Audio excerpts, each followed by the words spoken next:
અમરેલી એલસીબીનો તોફાની કારનામો 10 લાખનો ફ્રોડ કેસમાં 3 આરોપી ઝડપાયા। Story report by Sanjay વાળાધારી।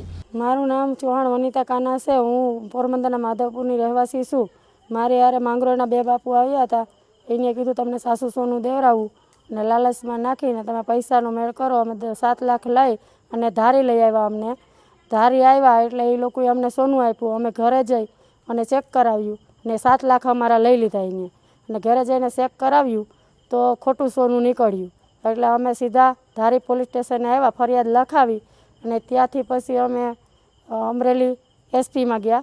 SP સાહેબે પૂરેપૂરું નિવેદન દઈને અમરેલી પોલીસ સ્ટેશનમાં કાર્યવાહી તાત્કાલિક કરી, ગુનેગારને શોધી લીધા તાત્કાલિક ને મુદ્દામાલ સાથે બધું જપ્તે કરી અને મને પૂરેપૂરો ન્યાય દેવરાવ્યો।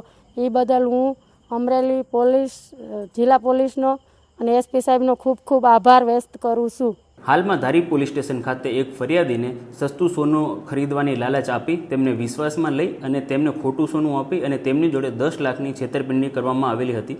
ધારી પોલીસ સ્ટેશન ખાતે આ બાબતે તાત્કાલિક ગુનો નોંધવામાં આવેલો હતો અને આ ક્રાઇમમાં ટોટલ 3 આરોપીઓ છે તેમની ધરપકડ કરવામાં આવેલી હતી અને જે ફરિયાદી છે તેમને કુલ 6,40,000નો મુદ્દામાલ પરત આપવામાં આવેલો હતો।